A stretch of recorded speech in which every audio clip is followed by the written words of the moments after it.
Face front, true believers. Tiki here. And Blue Dragon 5. And Rohith Dharr. And things are about to get crazy because we're entering the multiverse in our Multiverse of Madness SpoilerCast. That's right. Oh boy. All right. Guys, I don't this movie is it's kind of an enigma right now, honestly. With me personally, because there are some elements of it that I really, really love. Just jumping right into my initial thoughts. But there's also other elements where I'm just kind of iffy on it, and some things are all over the place.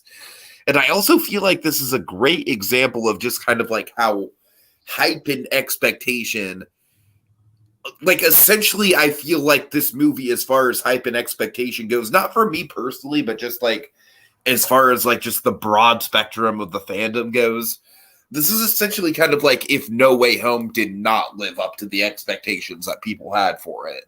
Because I am seeing so much hyperbole of this being a big mess, and I'm like, no, not quite. I just honestly, my biggest disappointment with this thing is that it isn't the lack of cameos. We'll talk about it as far as with the spoilers and everything. But I thought the cameos were fine. I obviously think the marketing wasn't great, and even Kevin Feige agrees. And I think it's crazy that Feige's lost control of his marketing like that. But that's a whole other can of worms. Honestly, my biggest disappointment with this movie is simply that we didn't go to as many multiverses as I thought we would. It seems like we are very much stuck between the two to a certain extent. But I will say this much, and folks, this is a spoiler cast, so last warning: if you don't want to know anything, Wanda makes for a hell of a villain, and I was not expecting her to go so hard into villain territory so fast, and I think that is the heart of the movie for me. That's why I kind of basically all the stuff that I love in this movie comes down to all the horror movie stuff with Wanda.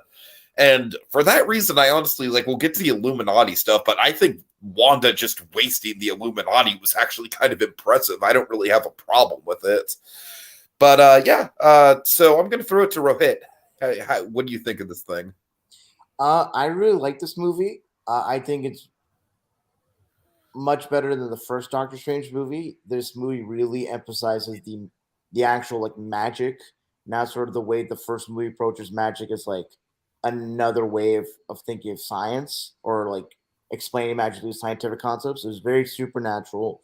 And I think Sam Raimi's you can see his directorial touch in terms of the camera movements, in terms of just the way things are, just certain things are shot and framed, and the horror was really well executed.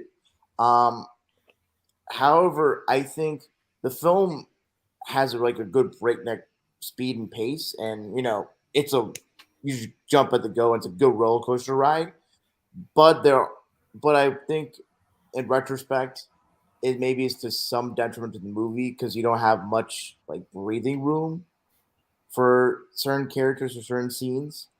For the whole not there being much multiverse, I see the point. I'm fine with sort of what we have.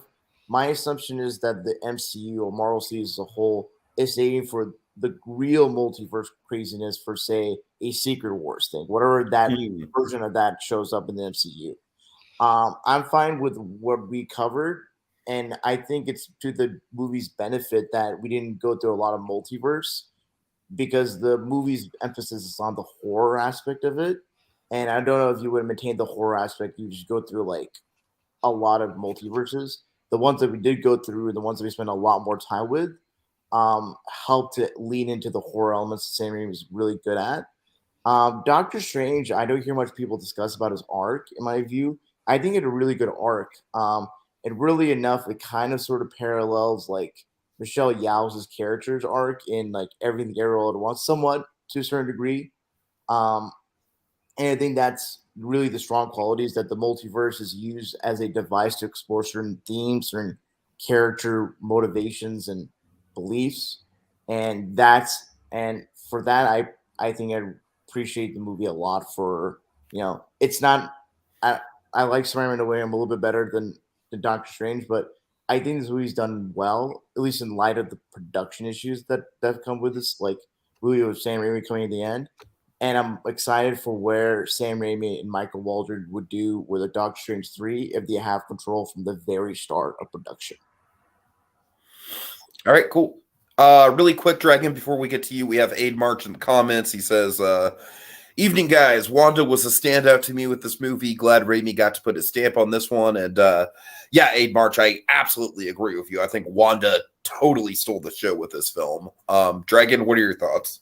Well, first off, let me just say, what better way to say Happy Mother's Day than talking about Little Mom? Multiverse It's so of Madness. appropriate. It's so appropriate. I mean, look at the acronym, Mom, the Day of Moms, and the Scarlet Witch of it all. I mean, look at all that. This is honestly one of the darkest Mother's Day movies I can think of. That's not just a straight up like sadistic mother horror movie. Yeah. Imagine there's just the one Moon Knight episode that has just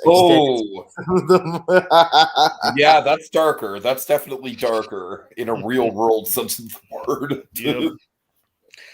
All right. Anyway, so yeah, I really enjoyed this, particularly Sam Raimi's directing style in the MCU. A lot of fun there. I love how in the MCU, the more time we spend with Doctor Strange, the better he gets. Ever since the first movie's introduced, and just every time he kind of pops up, it's like, oh great, this is exactly what Doctor Strange should be. He's a fixture in the MCU. He's the guy that people go to, and he's kind of Mr. Answers. He's Mr. Wizard, quite literally. I'll admit, I do think it could have gone farther into the multiverse territory. It does suffer from a little bit of Wreck-It Ralph, one could say, if you want to short. Yes, thank you. Oh my god, I'm so glad you brought that up, Dragon. Oh my god, I feel the exact same way about it. I didn't want to bring it up though, because people adore Wreck-It Ralph, and I really like Wreck-It Ralph too. But I've always that doesn't really hurt Wreck-It Ralph, but it is kind of a thing that Wreck-It Ralph does have kind of against it, where it's like, yeah, we could have gone to a whole lot more, and we do that in the next movie. So yeah, but in the next movie, we totally erase Felix's character arc, even though he was set up to have a really good one. But anyways, I digress. If we can refocus. Yeah, we'll be talking about Ralph Breaks the Internet very soon on this channel. Very soon. All right. I'm sorry. God. Anyway. So I think the challenge of this film is probably, honestly, I think that's the challenge of this film, though. It's the fact that multiverse, everyone's got an opinion, everyone's got like an expectation. Of course, there's so many ways you could go, and I think that's the challenge of the film, and probably why I believe Scott Derrickson probably left at the end of the day. I think they were trying to like lean into the multiverse. He wants to tell his Doctor Strange story. There's a lot of expectations. And his Doctor Strange 2 probably would have been exclusively focused on Mordo, I'm guessing. That is my assumption, but that's I think he might have been focused on Nightmare, and especially with the whole. Well, I think it was Nightmare and Mordo, but go on. Well, my thing is like with the whole emphasis on like your nightmares or dreams are actually like your alternate lives in like across the multiverse. I feel like Scott Derrickson that was sort of his through line with the multiverse, and that's where Nightmare would be brought in. That does feel like a Derrickson idea. Is that? Yeah, you're right about that. Yeah. Anyway, so again, so you get a lot of expectations, and again, this has kind of been the thing we've had with with a lot of Phase 4 so far. We're kind of this is kind of the phase that's been saddled with a lot of setup. I'm going to say that. Oh, I'm sorry. Really, go ahead, Dragon. Sorry. Thank you. I don't want to keep interrupting you. Yeah, I'm being self-aware about that. Yep. Anyway, so ultimately, it seems to be. I think ultimately came down to be a battle of Doctor Strange 2 versus world building of of the multiverse as a whole, and I think it's kind of where kind of the battle of film where they kind of ended up kind of with, I think, a decent balance of both. I mean, my hope when we got the trailers and everything, my hope was that we'd use the Doctor Strange story. Because what I did before this movie, I rewatched Doctor Strange and pretty much all the little MCU appearances he had. But regardless, even watching the first one alone, my hope, it reinvigorated my hope that Doctor Strange's story would be the divining rod, where okay, it's kind of the dark middle chapter of a Doctor Strange trilogy. This is where this is the horror chapter, the scary chapter, where Doctor Strange is facing the consequences for breaking the rules, mainly in his movie, but beyond that, as we've kind of hyped up in the marketing, like a little bit of No Way Home in there, and the whole 1 in 14 million realities. I mean, it was a kind of a cheat with that finger point. So it was. Basically, people were literally thinking we were going to get like a Spider-Verse crossover in this movie, and I didn't think we were going to go that far per se. No. That's the thing. So basically, his comeuppance for breaking the rules would have been kind of like the dark lesson he would learn with the multiverse of madness, and ultimately, I think we kind of softballed it. We softballed that a little, but I think what we got was a lot of fun and gave us a lot. It gave us other things that we wanted, namely, the Scarlet Witch of it all, and you got a tease with. We got Scarlet Witch, all right. If that's anything else, this movie gave us Scarlet Witch. So that's what I'm saying. Well, I didn't fully get what I want. I got other things that I did want, and I was very happy with. And ultimately, what I want, Doctor Strange's story. With the arc is still there. It's just not as in focus as I'd like it to be. I would honestly liken the arc in this movie to like an Indiana Jones movie. I've heard that comparison before. Would you agree to that? Well, there's a lot of people been throwing around the Indiana Jones comparison with this film, so there's a bit of that there. That's funny that you mentioned that, Tiki, because I remember Michael Waldron. He made this analogy or this point about Doctor Strange, like he sees him as like a combination of Anthony Bourdain and Indiana Jones. Yeah, and that's the one I heard about. Yeah. So I'm just saying Indiana Jones, as far as like Indiana Jones technically has character arcs in the movies he's in, but like at the end of the day, this feels like a Doctor Strange adventure. You know what I mean? Does that make sense? It's because Doctor Strange is like a been there, seen it all character. By the time after his first movie, every time we check in with him, he's a been there, done that sort of character. Like, oh man, I've seen everything. Exactly. And every time we check in with him, he's gotten a lot more like weird off-screen adventures under his belt. Yeah, which is very much like Indiana Jones, one could say. So right. So yeah. I hope that explains it, executive. So again. So ultimately, this is like a story about Doctor Strange, kind of keeping his ego and his power in check. That's really ultimately what the movie is. So it kind of stays true to what I wanted. Just again, that's a little bit more like, and look at this, look at all this we're throwing at you, but we're not really going all the way with it. But it's still there. Remember 90s X-Men? Yeah. Well, remember the wheelchair? Yeah. I'm sorry. So regardless, it was again, I don't think it was like necessarily like the Civil War of Phase 4 like we all hoped it was going to be. No. But you know what? I honestly feel like on some level, it being a more standalone Doctor Strange Scarlet Witch movie is going to help it in the long run. So again, so far it's that's the thing. I think right now a lot of people have been saying Far From Home and this have been very much the strong entry so far. Particularly how a lot of people the big question people are asking is No Way Home better than this or vice versa. So I don't know. I don't think I can really make a fair call on that right now. But I think this is probably like this takes more chances than No Way Home. I think No Way Home is probably the better story, though. That's the thing. I think I enjoy. I don't know. I think I enjoy No Way Home for like the high moments, but there are writing. I'm just saying, No Way Home does have a really solid character arc. Mm-hmm. It does, and that's what I'm saying. I love like kind of the high moments of where we're going with all that, but I just feel the issue is there are some writing holes in that film. Where here I think this is cohesive. It's just not what everyone expected it to be, but that shouldn't really be a knock against the movie. I think this is certainly paced better than No Way Home was. That as well too. It's a very kind of straight line to where we're going. And in terms of direction, like John Watt, like I'm not really in the camp of like dissing on John Watts' directorial stuff. Because have you seen Cop Car, Rohith? I have not. I've heard good things about it. Dragon knows it blew me away. I've kind of been raving about it. No, I don't doubt that. It's just I think like the most not popular, but a strong contingent of fans kind of like decry Watts' direction of the Spider-Man movies. I think he did direct. I think over the trilogy, he got better as a director for the films. But Sam Raimi like just blows, and because of Sam Raimi, he just blows like a lot of the directors out of the water with the. Absolutely, totally. I love Sam Raimi's directing style. It's so good. And it really is kind of crazy how much this fits Raimi, like with the book and everything. It almost makes you think that they introduced the book specifically for Raimi. Well, maybe. Well, remember, by the time they're doing WandaVision, they have Sam Raimi on board. Yeah, I know. That's what I'm saying. It is possible that they actually did that. Yeah. All right. Let's see. We have executive says story-wise, I think No Way Home did it better. Ambition-wise, Multiverse of Madness. Aid Marsh says No Way Home was a great viewing experience, but I don't think it holds up all that well overall. I think Multiverse of Madness is better.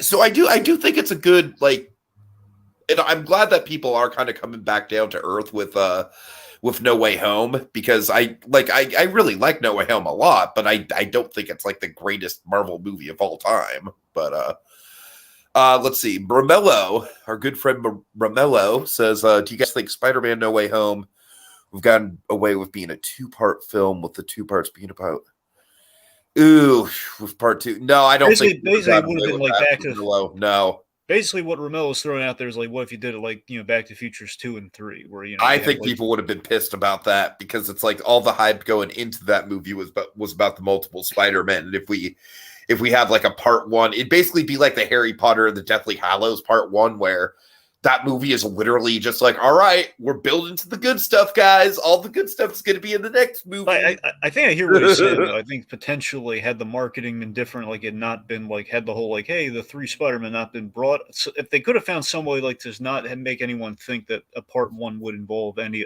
other Spider-Men. Right, yeah. But again, that would have been really tricky. And even so, like, would have just been, okay, so the villains win. And then, well, now we have, now we're bringing in 3 Spider-Men to fix it for a whole movie, which is just not enough story for that. So I don't think it would have worked either. Okay, anyway, on to Doctor Strange, though. Okay.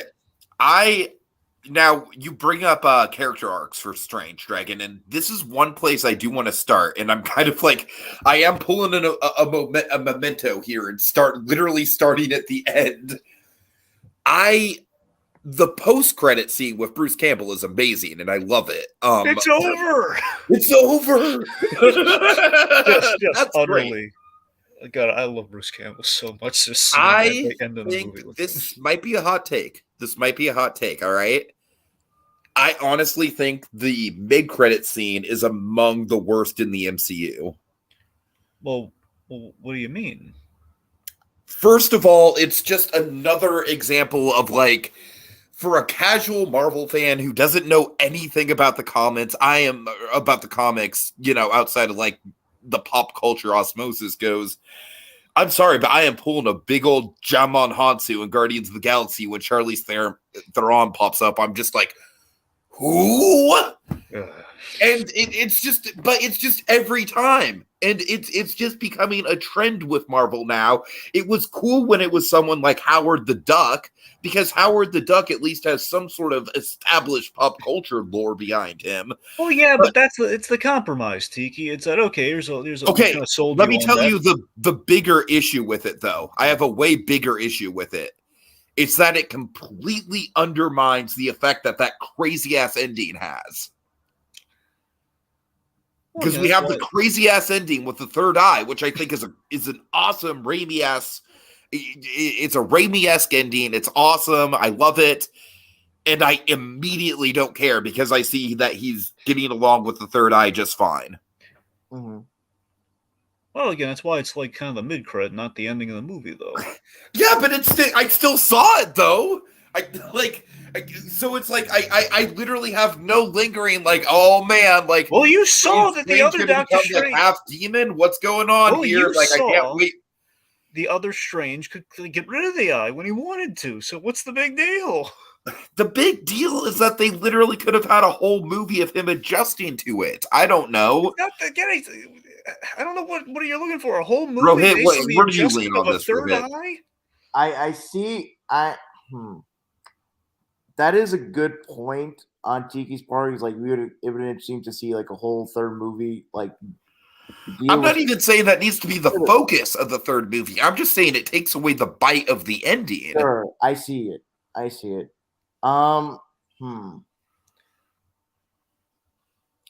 Yeah, I feel like the mid-credit scene maybe should have been done differently, where Clea does show up but maybe shows up like a few seconds or a few minutes after Doctor Strange has the third eye pops up. Versus after he's just kind of walking down the street. Yeah. I think that's a better way, because then like considering Cleo's history and all that, like it's like, oh, this random like the third eye pops out, this random lady from this dark dimension, and I'm just like whisked off to like God knows where, and that just yeah, no, that's I see where Tiki's coming from.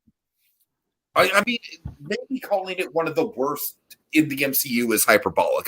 That is hyperbolic, because I go through my Rolodex of like, I'm sure there's worse ones I can think of, but it was very underwhelming to me, though. You know, just the mix of like, oh, great, now that totally like takes away the bite of the ending, and also I have no idea who that is, and why should I even care? Well, my point I was getting at is like, you know, it's kind of like the compromise of, okay, so we've sold you on our story, introduced you to these characters, and there's like a little tease to maybe get you to look into things like, oh, that's what's coming down the pipeline. Like, and for the diehards, like obviously Jacob Gulliver, you know, he'd be going out of his mind because he's been wanting to see this character. Sure, she finally pops up, so he knew exactly who I that guess was. another issue with me is that her costume is very, very Eternals-esque. Yeah, I don't know if they're going to try and maybe do some. I don't think. I don't think they're going to do crossover. I think it is coincidental and just like. I honestly think like Jon Snow is about the most crossover we're going to get with Eternals. Anyway, so because he's probably going to be in the Blade movie. I think he's literally the only character we're ever going to see again. Right. All right. Where do you guys want to jump to next? Well, let me just again, because you kind of just threw out the arc just to rant about something. Let me actually talk about the arc. Let me backpedal a little bit here. So you know, it's kind of interesting how we open this movie. You know, we open with we kill Doctor Strange. You know, I love how the corpse is a plot point. By the way, very much so. I think easily my favorite idea in the whole movie, by the way, is that whole third act. That whole third act is wonderful. Pure Raimi. But go ahead. So that's the thing. So I love that, thematically with our opening, between that and the wedding, it's that, what we're doing is we're showing the slippery slope right up front of the power of Doctor Strange. Essentially, Doctor Strange is one of, if not debatably the most powerful character, hero in the Marvel universe. Debatably. A lot of people are going to throw some Captain Marvel there, but let's just say Doctor Strange because he's cooler. Regardless, it's just like we have that crafty, opening, with like, the kind of the hero's dilemma at play here, where it's like, okay, so Doctor Strange has all this power, and he's making the hard calls, which is something we've established with his arc through the MCU. Which we have this guy again, kind of bending the rules a little bit there, and he then every time we've seen him subsequently, like with Spider-Man and everything, and particularly with Endgame, it's like the whole like, no, I will let you die, I'll let him die, so long as I protect the Time Stone, because that's my focus here. And ultimately by Far From Home, not Far From Home, No Way Home. Again, that's what Marvel gets for naming all the movies so similarly. Yeah.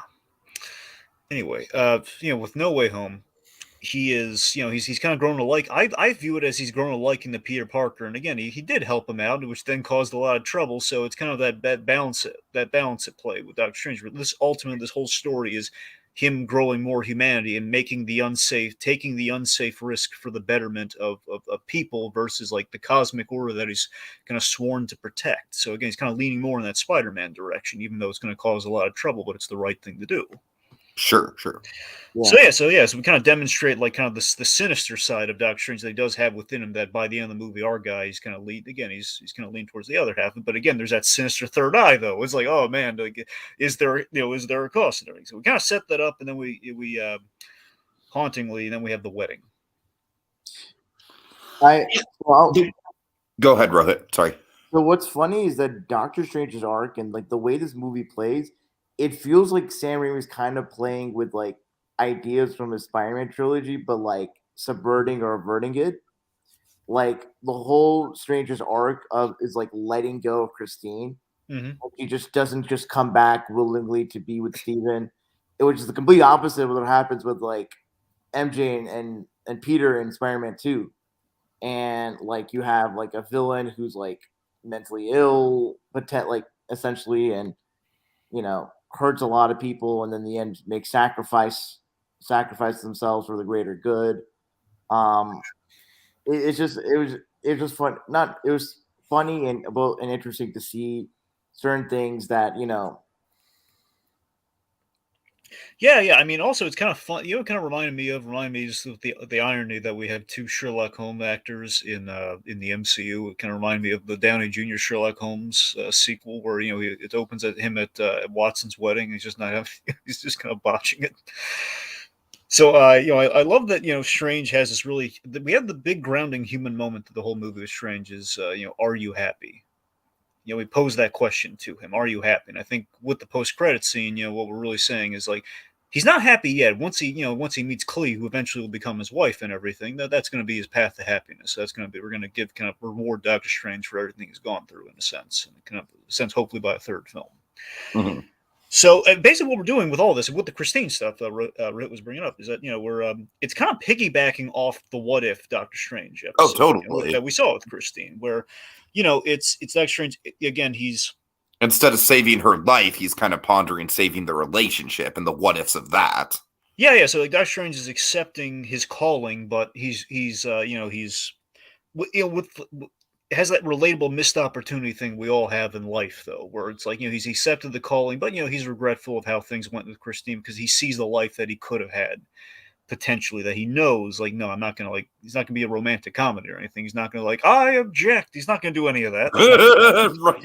Oh, God. And here's what I was really impressed by. And I wonder if Gulliver is going to like this. So Nicodemus West, Michael Strohlbarg, our guy. He He didn't have much of a presence here, but it was nice to see him. But here's we gave him more than I expected. I was just expecting to be at the wedding, but no, we gave him an actual legitimate moment here. He kind of teed up a thing for Doctor Strange, which again brings about the whole arc thing where Nicodemus West, he basically lays out the endgame guilt of like, did you really, you mean you gave away that time stone, half the population vanished? That was the only way that it would have worked. And now we, the audience, know Doctor Strange was right. And in 14 million realities, as we confirm later in this film with the Darkhold plan that went horribly wrong, Doctor Strange was right, but still, that's it calls his certainty into question, which is the thing with Doctor Strange we've seen in so many things, whether it be the What If episode or everything else, everything in this movie, is that that's the danger the Illuminati's afraid of with Doctor Strange, is that he's so certain about how things go, and he was so certain that Spider-Man plan was going to go well, and it kind of leads to trouble. It's the Christine Palmer's quote to Stephen why she couldn't see a relationship with him. It's like Stephen is always the one with the knife. He has to hold the scalpel. Yeah, and she respects him for it, but doesn't love him for it. Yeah, and again, that's also like been his entire. That was his whole introduction in the last movie. Nicodemus West, him critiquing this guy, and he was right, but he was still really prickish about it. So again, ultimately, it is still very much the Stephen Strange ego thing. Only now he's the Sorcerer Supreme with an ego. Well, not Sorcerer Supreme in this movie. Well, yeah, you're right. You're right. He kind of, remind me, was it like he was demoted because he was gone for 5 years, or was that he just never got the official laurels because he was gone for 5 years? I thought he was Sorcerer Supreme in Thor Ragnarok. Yeah, that's what I thought. And then since he was presumed dead, then Wong just became interim and essentially just a permanent. That's what I think happened. I think that's what it is. Anyway, so let's talk about the big whammo blammo, very like ode the Spider-Man 2 that we have in this film with the Gargantos fight. Now, again, real quick before we get into that, I got to talk about the Gargantos thing. So everyone and their mother was assuming this guy was going to be Shuma Gorath, whether you play the Marvel Capcom games or you read the Doctor Strange comics or what have you. Apparently, there was like a rights issue, so it was like a whole thing. They could not use the actual Shuma Gorath, and if there's a story reason, I'm thinking Scott Derrickson might have had to create a difference over this because Shuma Gorath has. Ultimately, I think it was either it's mainly a rights issue, but also a little similar to Starro. He's like this giant tentacled kind of conqueror that has mind powers, a little similar to Starro. No, because like Shuma Gorath is like a name from a Conan the Barbarian story from Ron Howard. Yeah. And so it's like the name can be utilized in the comics, but I think for like film, I don't know if the rights are just like siphoned off by different mediums. Like the name can be utilized for film. And so they just took a name of this random like squid creature in like a Defenders comic. Yeah. It was a deep pull of like another like kind of basically very similar monster design. Yeah. They lucked out on that majorly, by the way.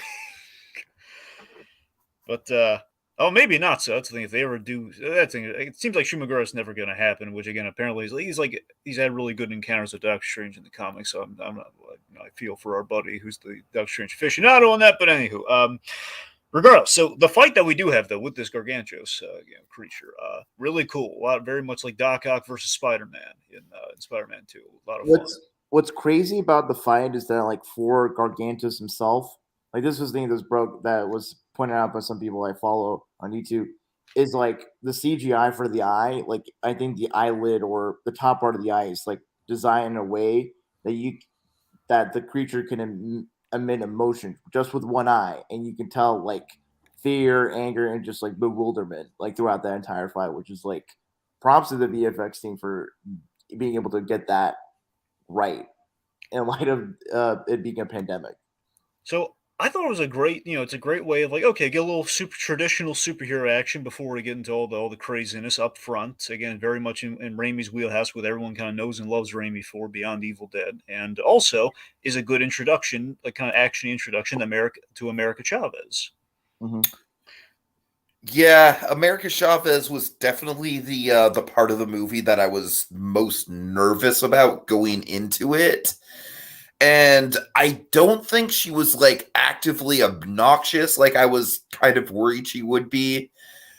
But I don't really think there's a lot to her besides just being the main plot device of the movie. Like she's pretty much a Deus Ex Machina as far as I'm concerned. I really do like her as a plot device, though, because I like the fact that we made this girl the linchpin of the film for very good reason. That's her whole power set. She travels between multiverses. She'd be perfect. Yeah. I mean, I think there's that, and then, then there's also like the motivation for Wanda for sure. I just think as a character in her own right, I don't really think that there's a lot there. I mean, like, let me tell you my least favorite moment in the whole film, I honestly think, is the moment where they literally just stumble upon, like, hey, it's the exposition pad. Okay, I'm so glad you brought that up because I agree, but I do love her backstory, though. I agree it's a hackneyed way we do that. I think her backstory's fine. I'm just saying the way that we do it, it was fucking ridiculous. Yeah, it was. You're right. That was like the exposition pads is ridiculous. I'm just like, what is this? Would have been a much more less like hackneyed way of like of showing her backstory. She talks to him. What? She talks to him? No, Professor X just reads her mind. Oh, there you go. Yeah. Totally. There you Yeah. Rohith with the good ideas. I mean, it's not like we have a character in this movie that can visualize people's internal struggles or anything. Yeah. Man, Rohith, that's an excellent idea. They should throw some money your way on that, man. Man. You know what else I want to throw some money towards, and I would if they bring it to Avengers Campus? What? Pizza balls. Yep, and Pizza Papa. Yeah. Oh my God. Just imagine if they have like a stand like that in Avengers Campus, and one of the prerequisites for it is that they have to find Bruce Campbell impersonators to run them.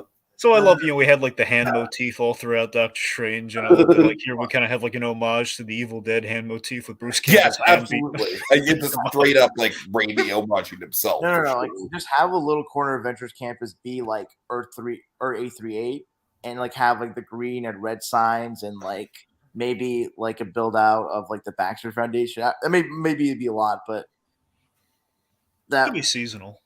Yeah. I could see it would be cool if they did like a seasonal multiverse thing with Avengers. Yeah, and then you swap out, you swap out Cap for Captain Carter. Well, I mean, they're constantly swapping out characters in that land, anyways. I have no idea how the continuity of it works, but fine. Anyway, well, I mean, clearly there's already a giant gaping continuity hole. Like, wait a minute, how can Sam Wilson be there, and how can Steve Rogers be there? Well, exactly. Yeah, the land is filled with shit like that. And I feel like Avengers Campus and Galaxy's Edge are kind of like polar opposites of each other in the continuity department. And anywho, refocusing just the scope. Sorry. Yeah. So it's, but again, I do love like that backstory on her though, and just seeing how her powers kind of took her mothers away from her, and the idea she's been kind of, she's she's been kind of adrift, kind of this multiversal kind of drifter, just kind of looking for a place. And the fact that because of where she comes from, because of her power set, I believe because of her power set, she has no variants, which is really fascinating. There are no other American Chavez. What's interesting is that it's kind of an inadvertent parallel between America and Wanda, because both of them are just traveling or finding just their loved ones throughout the multiverse. Mm-hmm. And in this case, like America Chavez is from what was basically described as a utopian reality, and she's just going all across just like dystopias, utopias, anything in between, just to find her family. Yeah. Whereas for Wanda, her utopia is just finding her children and just mentally just supplanting whoever the mom is, regardless of that the ethics of it, which is a great art for her. Yeah. It's also, I like that she has like a built-in, because of the opening, she has a built-in distrust of Doctor Strange, with because of his when the chips are down philosophy kind of. So I was actually really, because I knew that much about the movie going in, and I was really, really worried that they were going to use that as kind of like a jumping off point to pull some like, oh, Doctor Strange, you're such a toxic cis white male. And they don't. Yeah. They restrain themselves from that. And I was pleasantly surprised. Yeah. So again, it's ultimately, it's about, it's kind of honestly, I think the main reason I had that fear, just to clarify, is because of the whole Wanda thing about like, oh, that doesn't seem fair. No, Wanda, because Doctor Strange, when he did it, he was trying to save people, and when you did it, you literally enslaved a town. You were making a sitcom village. But honestly, they use that. We need to get to Wanda soon, but in the context of the movie, that line makes perfect sense. Yeah. So I was real quick with Chavez, so we don't have to worry about it later as they kind of like talk about. Yeah, sure. Then we'll switch to Wanda by all means. Yeah, so I love that we build to that moment. It's the fact there's like a distrust of Strange for very good reason, and we kind of tee that up, and we kind of build to that beautiful payoff of he's in a position where he's going to have to take her power, and she knows, and she says, "No, go ahead, it's okay." And Doctor Strange, that's his big determining moment for his character of like, no, I'm not going to do. What he does is, again, it's kind of the whole Peter Parker thing. And also to answer Romelo's question, I think, technically he would have forgotten Peter Parker, but I don't know. Maybe somewhere the arc still kind of well, you know what? I feel like there's a gray area there, because it's like, did people just forget about Tom Holland Peter Parker? Is it Peter Parker or Peter Parkers? Plural. Yeah, I mean, I like to think, honestly, they remember, like, Doctor Strange can maybe remember, oh, I helped out Spider-Man, but I don't know who's under the mask. So, like, by the way, worst line in the movie, does he have webs coming out of his butt? No, well, I hope not. That was just generally speaking, I think the humor in this movie's fine. But that line was, Anyways. Anywho. So, what was my point was, the fact of the matter is, I like that again. It's Doctor Strange kind of like taking a leap and kind of like trusting people, and gives her kind of that pep talk about essentially you harness your powers, do it right now. It's kind of it's a big sink or swim moment, and she swims it gloriously when she's punching stars at the Scarlet Witch, and it's awesome. Mm. Yeah, so it was a nice little kind of arc with Chavez in the end there. Anyways, let's talk about the real star of this movie. Let's talk about the Scarlet Witch. Really quick. Tom Beast says, great to have Raimi do superhero films again. Imagine if he did Ghost Rider. Yes, please. Yes, please. Yeah. I would love that very much. That would be awesome. Or something like more off the beaten path, like Man-Thing. Yes, and we're introducing Man-Thing this year, so yeah.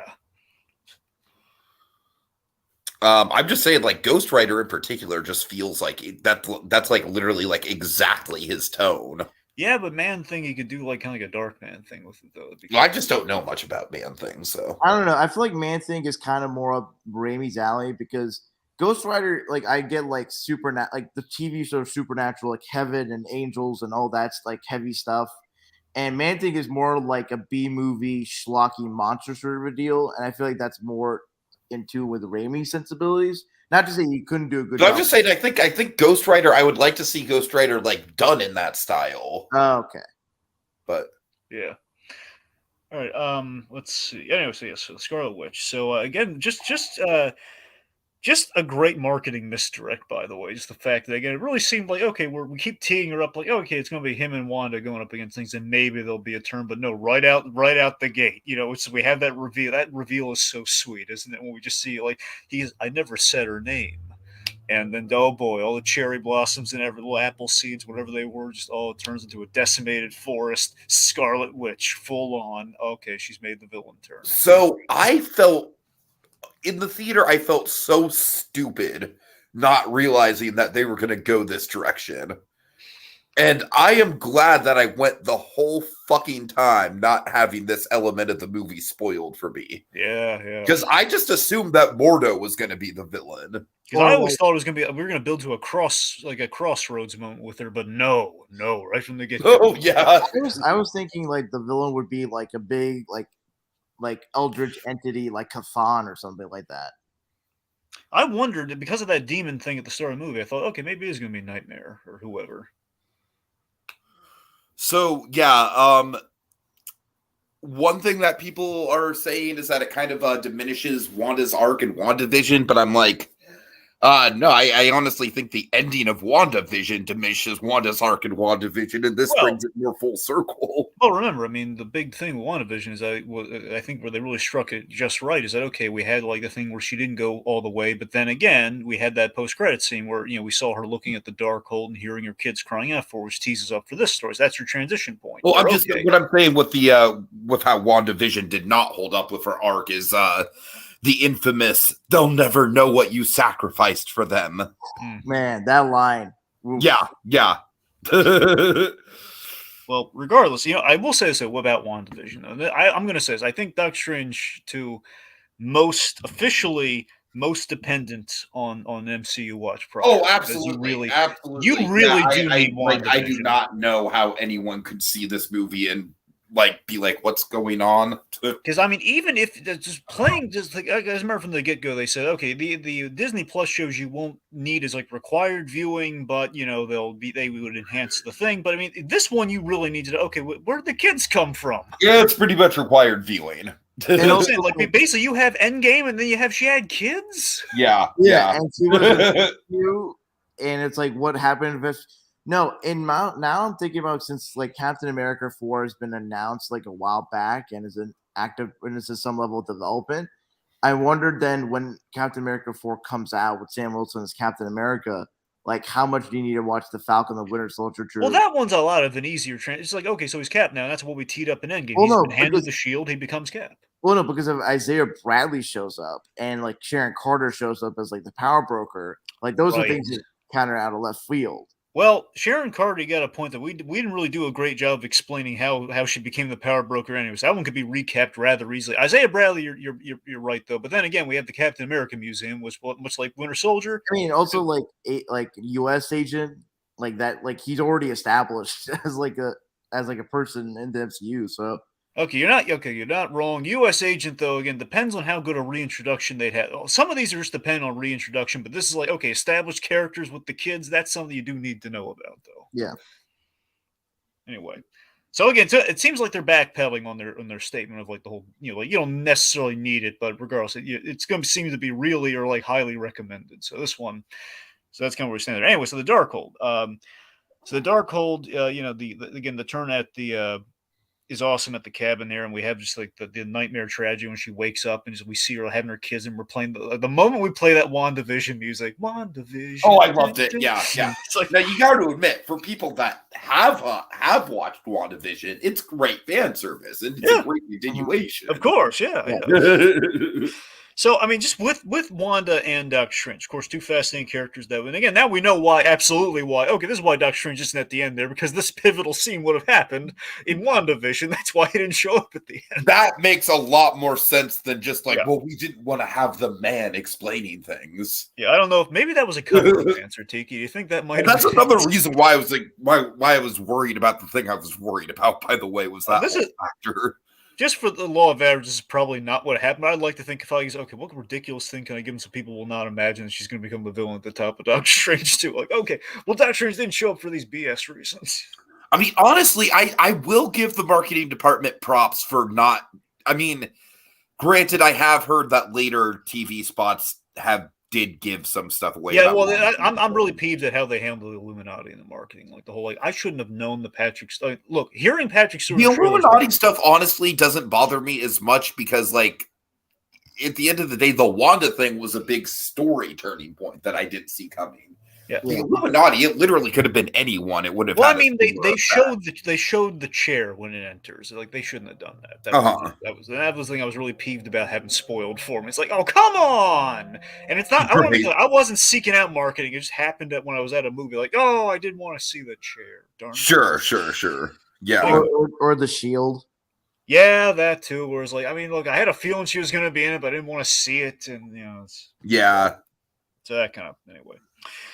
Okay, let's see. So, anyway, so Doctor Strange in parallel to the Scarlet Witch, I think is really interesting that we have, like, as you kind of teed up earlier, Tiki, the whole thing you're worried about, where we're exploiting the magical bylaws like he did. She's exploiting magical bylaws like he did. And basically, she's the demonstration of what Doctor Strange is afraid of, and what everyone's afraid of Doctor Strange is going to do by proxy of her. Like it's going to be the slippery slope where everyone fears that oh god, this is a super powerful character in the MCU is going to just going to do whatever they want, and basically break all the multiversal rules, which is going to send us into chaos, and is exactly what they're afraid Doctor Strange is going to fall prey to. If a guy who knows how the world works can do it at a whim. Versus like a lady who's just basically like throwing caution aside to get what she wants, no matter who she's going to hurt, and she's just gone completely cuckoo bananas, like full on House M mode. And I mean, again, like I think this is like easily, without a doubt, I think the strongest part of the film is just like, I mean, Scarlet Witch, like in Age of Ultron, she was probably. I mean, I liked her power set in Age of Ultron, but I don't think Elizabeth Olsen was really like. Had grown into the role quite yet, but I mean, like, seeing all the development with Wanda, especially starting with the Infinity Saga, starting with Infinity War, I feel like that's really where Wanda started to get like very, very good. See, and then like this movie, it's crazy because it's like she has honestly become like one of the most multifaceted character arcs in the entire history of the MCU with this movie. No, what's interesting when you mentioned Age of Ultron, I remember distinctly like the way she was introduced, like kind of this like Ring, the girl from The Ring, like horror vibes. Yeah. It was kind of cool for Elizabeth Olsen to like go into those vibes again, especially the one scene where she just pops out of like that like golden metal or bong, and like the way she just moves. Oh god! And when she's like her bones are like resetting and everything, when she crawls like liquid mirror thing. Man, that was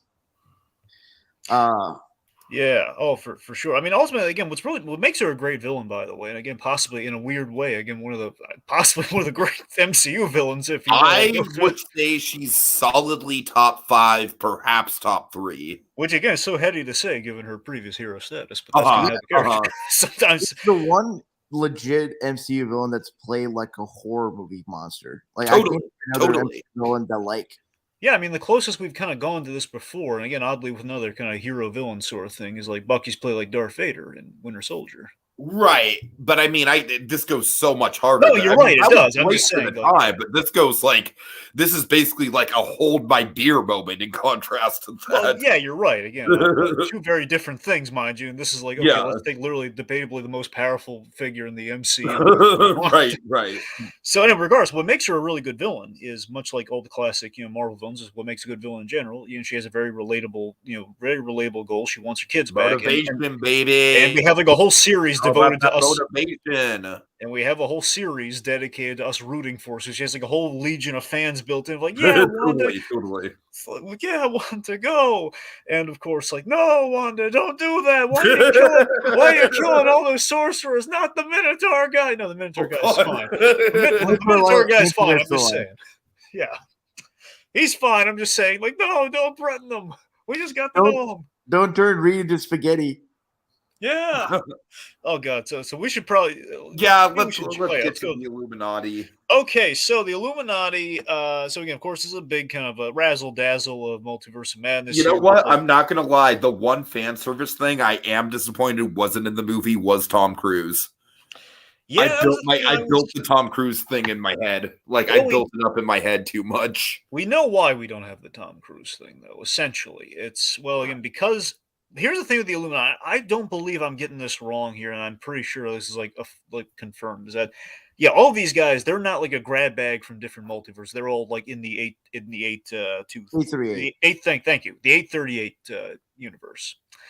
By the way, I love that we call it our universe, the 616 universe, which I geeked out a little bit about. Like, we're calling that was cool. That was cool. Yeah. Regardless, but so the fact is, like, all these guys are just like that's so base. It does kind of it tells you like, okay, so Captain Carter, despite her getting brutally murdered, it's not the Captain Carter from What If. So we're good there if we want to revisit that character. It's just like another Captain Carter, Yeah.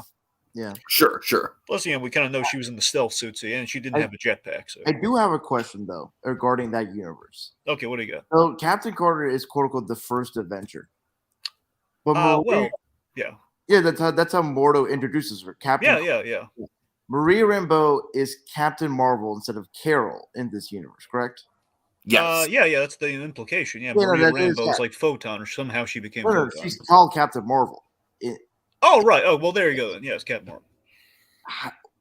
I want to know what's the origin for the Avengers, because in the 616 universe, like Nick Fury looks at like Carol's as like call sign, and then that's the inspiration for the Avengers initiative. But remember, even in the main universe, any way you want to slice that, it's still Captain America came first. He came way before, Captain Marvel. So they didn't have a name, but he was still like he ultimately is the first Avenger on the team. Like he just, retroactively he was the first. He was the original hero. No, I'm wondering how does that what's the origin for the Avengers name in that universe?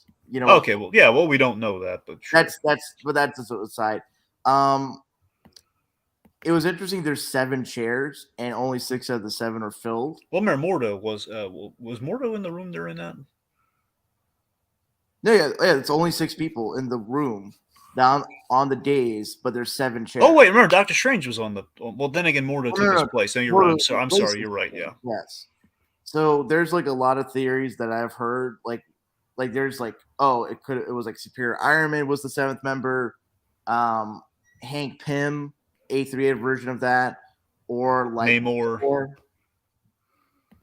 Yeah, it's interesting. That's the thing. I expected the Tom Cruise thing to be like we pulled him from a different multiverse, but I guess technically, if we really wanted to, we could have just had him be like just like the reinterpretation of Tony Stark based on the '90s abandoned Iron Man film. No, but I mean, I guess it does make sense, like because we thought that this movie was just going to go buck wild as far as all the Fox stuff. Just throw it in there. Chris Evans is the Human Torch. That would have been wild. So just to break them down a little bit here real quick. So with our lineup, so again, we have Captain Carter with a jetpack, which is cool. I just geeked out seeing her. Oh, she threw the shields. You look so great. Live action. This is great. I hear we're doing that Captain Carter show. I don't know. She looks good. I will admit she doesn't really do a ton. Well, like, honestly, I think here's the thing with the Illuminati. I've heard a lot of people saying, like, oh, what a waste. What a waste to bring in all these characters and just kill them. And I'm like, yeah, it's called a slasher movie. And they're not our universe, so we're all good. Exactly. So it's like, I have no problem. You can see these characters show up and, like... Right. Like, I have no problem with them getting wasted. I honestly think it's a good example of how scary and ruthless Wanda has become. Yeah, that's the thing. Well, go on. But I do think that Captain Carter probably has the least memorable death out of all of them. What do you mean? She got cut in half with her own shield. Are you nuts? Yeah, and all of them had even more creative deaths than that. Okay, no. Captain Marvel had the lamest death. Just a statue fell on her. That's fair. That's fair. Honestly, with Maria Rambeau, I kind of forget that she really doesn't do much. Remember, honestly. Captain Carter put up the most fight, though. I mean, she was the one. I think with Maria Rambeau, do you guys think it would have been better if it would have been oh shit, I already forgot the name. Monica? Her daughter. Yeah, Monica. Yeah, Monica. Because that would have at least given her a tie to Wanda. Well, no, that's the thing, Tiki. We're gonna. You're not wrong. The title Wanda thing would have been interesting, but it's the fact that we'll never see Maria Rambeau in the role that she had in the comics as a Captain Marvel. Right. I get that. So it's like kind of a way of doing that at least once. I thought that was a good compromise. You know what? I actually thought that Black Bolt had the best death. He did. He did. So Tiki, this is really cool. That is the same. So that is the same Black Bolt, but we gave him the proper mask and everything. You know what's funny is that my dad leaned over to me and he was like, "Who's that?" And I'm like, "I have no idea. He's probably some obscure deep cut comic character." So no. He is. So he was. So he was the best part of the Inhuman show. Was he? Yeah. So Black Bolt's always been the coolest Inhuman, at least in my opinion. And in that show, which again was kind of a train wreck because they didn't put money into it, it should have been a movie. Regardless. That character, that actor, he did a really good job. So we put him in there as the Black Bolt, and we gave him the mask. That was the one thing he was missing in that show. With the tuning fork. Yeah, and with the tuning fork and everything on it. And we saw his power showcase beautifully in that such a haunting moment where we saw him kill Doctor Strange, saying, "I'm sorry," and just bam, dead. Also, something about regard to Captain Carter, her having the jetpack. I wonder if that's like a neat like wink and a nod to like the Rocketeer. Especially since totally, yeah. I like to think so. Joe Johnson. I like to think so. So let's see. Of course, Professor X in the chair, and we give him the '90s X-Men music, which was awesome. That was awesome. When I saw it, I was like, "Oh man, I'm so glad that wasn't spoiled by any of the trailers." But yeah, I love that he brought Patrick Stewart. He came back. He took a risk. He was uncomfortable with it, but you know what? He came back, and I think we did right by Professor X. And again, this is what I'm saying. This is kind of the thing of like if we especially did him interacting with Wanda. Like even though we never addressed Wanda is the daughter of Magneto, I still kind of felt the weight of that context. Yeah, and I mean, ultimately, this does set kind of the tone for like a lot of people. Again, there was always the proviso of Hugh Jackman and Patrick Stewart. They'd come back. Mainly, Hugh Jackman would come back. If the MCU came a call. Give me that Hulk fight, baby. So that's what I'm saying. That's the only reason you really would need him back. Yeah. To do the one thing that we never got to see, where you put him in the yellow outfit fighting the Hulk. Mm-hmm. Yeah, it's funny now that like Professor X in the films, in all the films he's been in, he's now twice been killed by a crazy redhead with like. I know, right? Pretty much, yeah. Well, this is sure as hell a better return to form for him than Picard is. I love that we gave him like the lines too, like when we did the mind reading, we gave him like the lines from the X-Men cartoon. It was really cool. Let's see. Also, so again, Mr. Fantastic. This is a big exciting thing. So the implication that was easily the biggest cheer moment in my theater.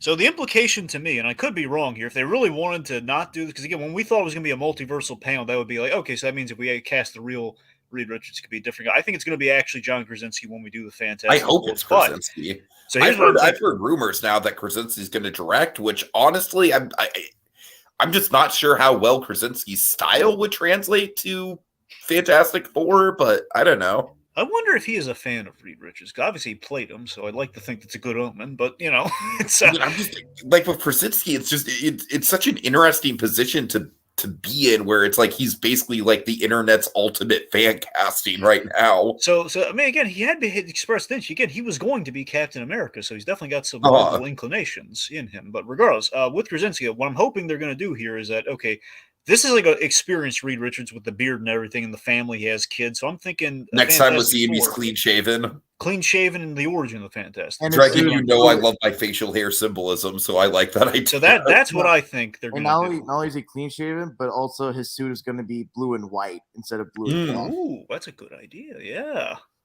you could do that. So anyway, I do think it's a shame that we barely show off his powers.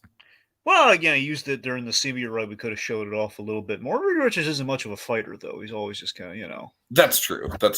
That's he's usually been, again, he's kind of doing what he does in the Illuminati here. I'm surprised there's not that one fan of like the Fantastic Four or like Mr. Fantastic's like, why didn't the MCU, why didn't A38 Reed not have the ultimate nullifier or some like Deus Ex Machina device that could have helped them defeat Wanda? God. But to the earlier, no, you're right. Yeah, to the earlier point, you got you get those horrific deaths, man. I mean, Black Bolt's death is truly haunting when she got rid of his mouth. I love it. and he tries to speak. I never really, I knew okay, he just removes his mouth, he's gonna be helpless. But I did not think of, oh God, if he tries to speak, I never thought of reverberating back and kill. That's a Sam Raimi move right there. That's an Evil Dead death right there. Totally. My God. the skull caving in was like, oh my god, I can't believe it's got A past lot of Simpsons. people have been bringing, kind of like Indiana Jones back in the day with Temple of Doom. It's sort of like the whole, like, oh god, it's like, how do we get away with this? With Oh, this I rating? feel like this movie pushes a PG-13, much like Temple of Doom pushed a PG. But Honestly, that's how you should do it, though. Just showing you, folks. At this point, See- ratings are just kind of up in the air right now. We've desensitized as a culture. Let's just embrace it a little bit. You See, know? in light of this, I think if Blade is PG-13, there shouldn't be really much worry of like how far it can go. I think if this movie can push the PG-13 rating as far as it can go, I think Blade can do up to, if not slightly more. Yeah. I agree. All right, I let's honestly see. think Deadpool's probably the only thing you'd be worried about with an R. Yeah, but even so, again, I think you could. Yeah, I think you can make it sing with Deadpool if you make it a self-aware. Like, we're being censored right now. That's true. You could do a lot with that. Like, yeah, if we give him like the one, if we build up to him, We giving got the one bought out F-bomb. by Disney, which Like, means imagine this. No, like hold on. I have a pitch. Really What? quick. No, fine. What do you got? Okay, we got bought out by Disney, which means we can only say one fucking F-bomb. Oh shit, I just wasted it. See, there you go. Something like that. Like, either that or like basically the whole movie he's like, getting censored until like the big like bad. Basically, his version of Avengers Assemble would be Deadpool saying the F-bomb.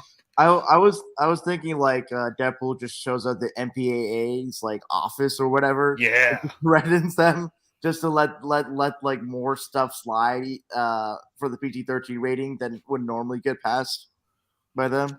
I would just love Deadpool to kind of casually just walk up there instead of threatening him. He'd bring. I brought the secret weapon. You think he's going for a gun? He basically he says, "You can come in now." And Kevin Feige walks through the doors. Anyway, yeah. So of course, again, I mentioned I'm horrified. Like, oh no, not Captain Carter being cut in half and everything. And then we Professor X's death is just very sad too when she just snaps his neck like that. Oh, I know, right? Plus, after again, I love he tried helping her too, and the whole thing just in there. He was, and remember, he was helping the innocent Wanda. That's the idea. Is the Wanda, her body, like. So let's talk about just the really creepy thing that Scarlett said with the dream walking. The dream walking was an interesting idea. That is like easily probably my favorite magic concept in this movie. I really dug it. Like on some levels, it had kind of like an Inception vibe to it. Well, the coolest thing about the dream walking is it's full on Raimi because Raimi's all about demonic possessions and everything. So with the Evil Dead film, so we're kind of doing that with Wanda. So that was the scariest thing there. That poor woman who we identified with. Oh, this poor woman's having her family stolen from her essentially, and her body is basically the woman and the kids. I mean, imagine how traumatizing it is for the kids. Well, later on, particularly, yeah, when the witch comes for them. But just the fact that they're think about it. Wanda's using her own body from a multiverse as a puppet that basically she is like, you can imagine what's going through this poor woman if she were cognizant fully. It's like she's just being like walking through and like she's being bombarded by Ultrons and killing all these innocent people. Right? And as you see her by the end of that fight, like she's got oil on her and everything, and she's it'd kind of be like the equivalent of the train scene from Invincible, just like all this death in your wake and you can't control it. A little bit, Right. Dragon. Essentially, she's doing like the hex thing, but just on her alternate self. Exactly. There you go. Yes. This would have been the movie to use the dark version of "I've Got No Strings." By the way. Yeah. We in retrospect. Yeah, well, we did. That will be saved for when the Puppet Master is the villain of a Fantastic Four movie. Ooh, fair enough. That's when you bring it back. Yeah. Will be a long time before that happens, but yeah. Hope someone's taking notes. All right, so okay, I'm gonna call this out in the writing though. Two things we talk about. So the book of the Vishanti, it's a big old MacGuffin. I think Raimi's aware it's a MacGuffin too. It's like there's an evil book, and Raimi's made a meal out of like all sorts of magic books that have that have properties and stuff. And like we gotta get the book, we gotta do this with the book. We gotta cut out the face of the book. Yeah, so it's a very transparent, like false hope, and then it kind of leads to some matchstick moments, which is kind of cool. Like, okay, well, our cure-all is gone. What do we do now? Mm-hmm. So Christine's role in this. Should we talk about that a little bit more, like the Christine from the multiverse that helps him out? I mean, I think she's fine. Christine as a character on a whole has never been mind-blowing in any way. Well, that's the thing. I mean, I like that she seemed to be like, not the strongest through line by any stretch, but I like that she gives Doctor Strange closure in that relationship thing, though. It's like, Sure, just kind of in a natural way, but kind of gave him closure. And the whole, I love you, Christine, even though we'll never be together. I will say that the whole... And I will be fine with never seeing her in the MCU ever again after this. I mean, again, with Klee being introduced, I don't think we're necessarily going to... Right, exactly. Yeah, the whole Strange and Palmer relationship is weird to me because it's a relationship that I feel like is not really developed on like a script level, but Benedict Cumberbatch and Rachel McAdams are good enough actors that they can feign some level of chemistry that like makes people believe, see more than actually they are on the page. But I will say though, like I did like her role as like the multiverse scientist thing, and like her interactions with Steve Stitch, I think were good scenes, and like echoing back to like the 616 versions of Palmer with the whole like having the knife. Yeah. The only thing I'd ever want to see, only occasion I really like to see her back is like if Doctor Strange eventually does get married to Klee, and then she would be at his wedding. That'd be kind of nice. Oh yeah, I would like to see that. That would be cute, like a little like tip of the glass or something of like Anyway, so let's talk about. So we go to the dystopian universe. So again, that's what I'm saying. Kind of like Wreck-It Ralph, we mainly go to two universes versus to be fair though, we did have kind of a fun sequence. I wish we lingered on it more, and we got like maybe a few cameos in it. That if you're gonna have a Deadpool cameo, it would have been when he was. Like, I mean, that sequence is great, and I can imagine like when it hits YouTube, I'm going to watch it quite a few times. But yeah, because I think we went through the Savage Land, and then we had the Paint universe and stuff like that. That's really, I kind of wish we lingered. We would have seen like a few cameos, like an Iron Man flying by. We didn't spend any time with, or like maybe like Deadpool for a spell, stuff like that. But I don't know.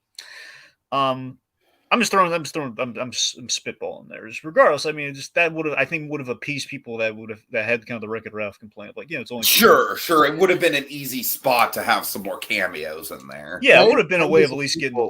I'm sorry, Rohith, what'd you say? My thing would be like going through the different universes. You would see like not people, but like unique locales in the Marvel universe. That kind of stuck out, like made more of like a visually one-shot impression, Like again, that would have been a nice place to have the Tivian Fortress from Mission Breakout. Sure, I mean, again, I think the easier comparison. I want to see that in the MCU. It would have been like the Watcher fight, and if we made it a little bit more like the Watcher fight, and What If, that might have kind of like the whole President Rogers thing in the background, or what have you, Anyway, let's see so the dystopian universe. Maybe a stop in the Marvel Zombies timeline would have been cool. So that's the thing too, because we kind of subverted. Like I think all of us, we saw that zombie Doctor Strange. It was interesting though what we did with it. Though. We kind of went a Rick and Morty. I think we got plenty of zombie action in this movie. I am not complete. We did. It was kind of like, what do you think? It's like that's a fun misdirect, right? Where you're thinking Marvel Zombies, like no, it's much more twisted than that. No, totally. Like we buried the corpse like Rick and Morty, and then we brought it back. It is kind of like a Rick and Morty gag, isn't it? Yeah, because he buried it and everything. Sense, considering Michael Waldron was a Rick and Morty writer. Yeah. So. Oh, yeah. It tracks. So here, I have maybe a minor disappointment with the dystopian universe here. I wonder if you guys might have shared this with me or not. I think it plays, but again, I think this one, to me, it's a big missed opportunity. Where I was a little hopeful that what we were going to get in this scene was Strange Supreme. The one from What If, who had destroyed his universe and was kind of repentant for that. So I was hoping maybe that would have led in another movie, perhaps.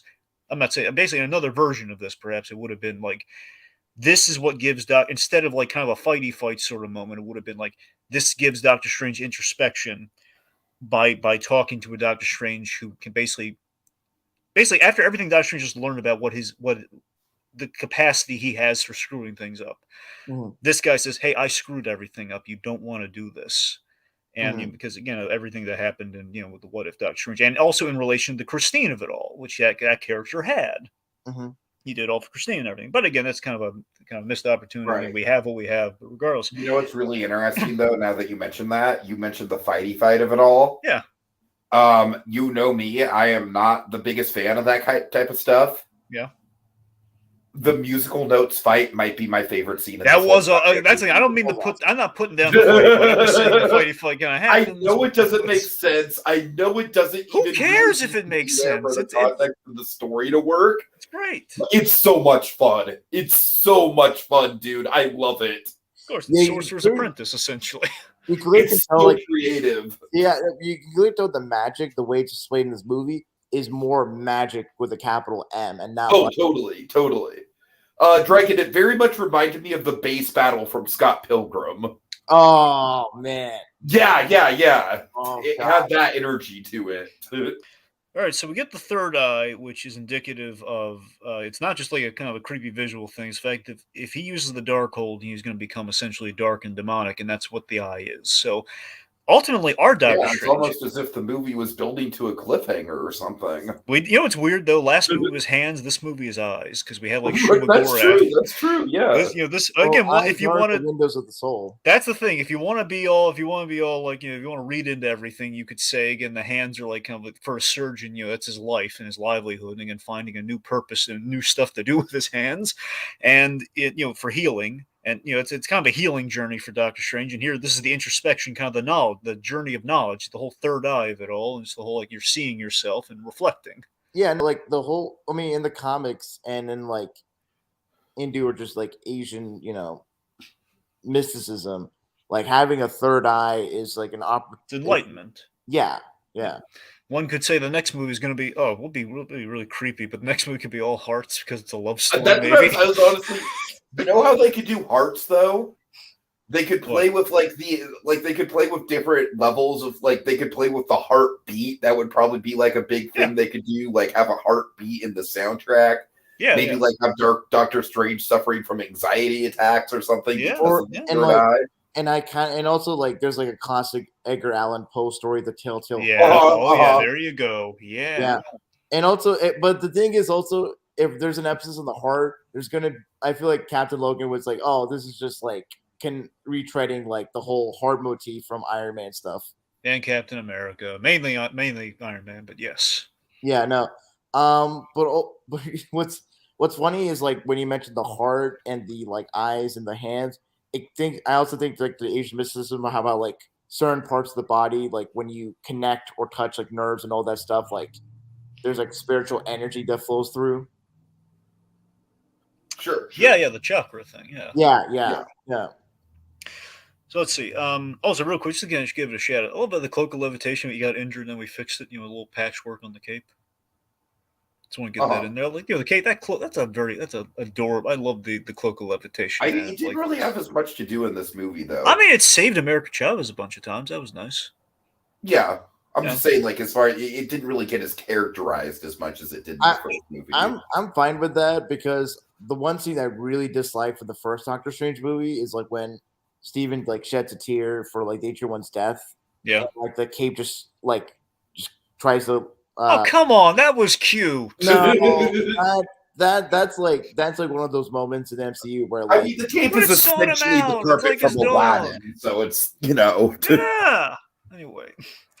Anyway, let's see. So the point being, Doctor Strange, again, with our arc of everything here, Doctor Strange, he takes the unsafe risk for a good reason, which again has kind of been his mark in the MCU so far. So he reads the Darkhold, even though it's going to give him a third eye in the end anyway. Which the big lingering question is, what he did help save the day and everything. But now, does this confirm that he will indeed become like this sinister Doctor Strange that led to the ruin of his own Earth or not? Well, so that's kind of the. It may not go that way. I hope it doesn't go that way. That's kind of what the teeing up. I think the third movie, it could be where Strange, instead of just running away from his dark side and like the things that are his faults, he can sort of come into like a sense of like acceptance with his darks. And it's like the whole yin yang thing in balance. Like that's we sort of Doctor Strange's arc in the third movie. That's a good read on that, Rohith. Yeah. Huh, I like that. I'm down for that. And plus, remember, he's going to the dark dimension at the end. So again, they're going to a really interesting place with him. Of all the places they go for that arc, I mean, again, going back to where it started in the first movie. Mm-hmm. And again, the whole dark magic thing, which is a big sticking point with him. And again, that's what freak Morta. Oh, by the way, I got to talk about this with Morta. I have a gripe with Morta. It's important. We're about to finish it anyway. But so my gripe with Morta is that we did. So when we meet the friendly Mordo of this universe who became Sorcerer Supreme, Mm-hmm. we established that in 616 in our universe that things soured between Mordo and Doctor Strange, which is kind of what the direction they were leaning to at the end, where this is like the bill comes due, and then we see he's like taking magic, like too many sorcerers. So again, okay, Mordo's going to become his arch enemy like he is in the comics, but we basically say, oh yeah, Mordo hates me. And we didn't see any of that. We did not see Mordo hate you and that you two had a falling out. We did not. He just walked away a little peeved at you. That was Right. it. So that really bothered me. Like, oh man, there's so much story with him that we miss. And this is what I'm saying. Derrickson would have done a lot of that in the We sequel. literally don't see 616 Mordo at all in this movie. Yeah, that's what I went in this looking forward to, like, Mordo's progression. He's becoming more of the arts. Totally. I mean, I honestly think it's kind of necessary because we get such a good villain arc with Wanda. Yeah. But you're right. yeah, you're right. I'm just saying, it kind of bothered me though that we mentioned that the more like that stuff that we did not see happen at all. Or if we don't pay that off properly in the third movie, I'm gonna really peeved. How do you feel, guys, if say Mordo showed up in like Agatha House of Harkness and is like the antagonist of that show? I mean, that'd be interesting. He'd be going after him because they're using magic. He's basically anti-magic. Yeah, no, that because the thing is, like, the issue is this movie comes out 6 years after the first Doctor Strange. Yeah. So, like, and the fact that, like, so many things are established, the first movie just kind of are not thrown, but just are in the wayside. And, yeah, I feel like the third movie, like, if it doesn't have, like, say, a 220 or 240, like, runtime, like, the characters that will come back from the full, like, you won't have as much time to spend with them. So I feel like Mordo showing up in maybe, like, 616 Mordo showing up in, like, other MCU projects that are, like, magic related could, give us a little bit more with him before he like maybe Shang-Chi or something. Or even the horror stuff. I mean, ultimately, I think I can accept that, okay, so time has passed, so Mordo has gone on his arc. I just wish we could have seen that arc. I don't know if maybe that was the original plan with Derrickson's version, but I don't know. I'm saying so long as we show, like, okay, him as the arch nemesis in the next movie, I think I'd be more okay with it, but we won't know until then. Or a House of Harkness thing. Just the Mordo. I want to see a payoff of Mordo, period. Mm-hmm. Anyway, so attack on Wundagore Mountain, which, by the way, we officially went to Wundagore Mountain. I always speculate her cabin was like around the Wundagore Mountain, but this is the official place. So anyway, Doctor Strange essentially as a Marvel zombie that as dreamwalking his own corpse. Remember the coolest thing about this corpse, Tiki? His cloak is not the cloak of levitation. Essentially, it's made like demonic, like ghost. Essentially, oh yeah. I gotta tell you, you know what thought I had in the theater seeing that? Hmm. How the heck are they going to do the Hot Toys of this? How the heck are they going to make an action figure out of this guy with the cloak? I very much got a Night on Bald Mountain vibe with the way that they animated the corpses. Yeah. Yeah, so again, we had some really cool stuff there, but ultimately, one of the best elements of the movie with the Scarlet Witch stuff, her comeuppance was brilliant, right? I mean, it's very Doc Ock, but it's good. Yeah, well, I mean, no, not just that. I mean, don't get me wrong. I'm sorry, that's her ending. I meant like the whole, like, her being her in front of her kids, like her terrifying, like America Chavez. Absolutely, you're right. Yeah, and it very much gets. I love how it's foreshadowed with, with Strange, basically right in the beginning of the movie. Like, how would your kids feel about what you're doing? And Wanda's been running away from that realization the whole film, and then Chavez. She basically, shows her with that star punch, and like, oh god, it's like you like, oh, it's like it's a witch. Yeah, she Hansel and Gretel her kids. Totally. Yeah, but I love how it'd basically be like Mother Gothleen, her own kids. Yeah. It was really beautiful. I love that the Wanda who'd been through heck, who just found her way back to her kids, is like taking pity on the Scarlet Witch, like caresses her cheek after everything. There's like kind of like an odd sympathy there. I don't know, it's kind of nice. Sure. So again, I'm thinking just honestly in general, I'm thinking with the Agatha Harkness show, I think that's we got to put Wanda in that show and kind of bring her back that way, right? I mean, I don't know. That's what I'm saying. Obviously, I would like the MCU to stick to their guns and just leave her dead. But really, that's the thing. I'm saying with the whole assumption no one's ever dead. Do you really think like they'd leave her dead? I mean, probably not. I'm just saying this is a really effective story arc, and I don't really know how many more avenues you could go down with the character. I bring it up because there's one avenue left, Tiki, the White Vision of it all. We'd pay. That's how she finds redemption. Oh yeah, White that's Vision. true. Yeah, that's the only thing. That's what I'm thinking with that Harkness show. Is that okay? We pay off the White Vision thing, and Wanda's in the show with Agatha, and that leads to the White Vision. That's how we kind of redeem her, or at least put her back in kind of stasis and everything. Imagine Blue Dragon, like the Vision show, whatever project, like Vision's the lead of. Like Harley shows up, and the Vision like has his actual like the family from like the Vision comic. Yo, oh yeah, the Tom King Vision. Oh god. Yeah, no, and have like Vision's wife, Viv, or no, not Viv. I noticed like what's the wife's name? It's something like oh god. Because Vivian, I think it's the daughter. They're all so there's one's Vin, one's Viv, and one's I forget what the other one. They're all like anyway. Yeah, the wife have it be played by like Paul Bettany's real life wife, Jennifer Connelly, because but also she voiced Karen in like Spider-Man: Homecoming, and we just basically abandoned Karen, so yeah, we can bring her back. Yeah, I like it. I like that's a great pitch, Rohith. Anyway, so again, our ending is Chavez is learning magic. Doctor Strange gets a third eye. His optometry bill is going to be ridiculous, I'm sure. And yeah, so he's just I wish the film played with the theme of consequences a little bit more, but I think the third eye is a good kind of like visual way of doing that, Yeah, we have comments, Tiki. Yes. Hold on.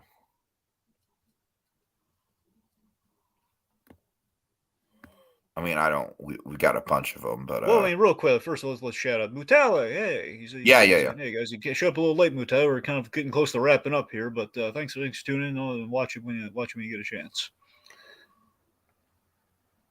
Any comments in particular you want me to go over, Dragon? Because I kind of missed a bunch of them. Okay, should we bring up the Charles Xavier thing that Romello is saying here?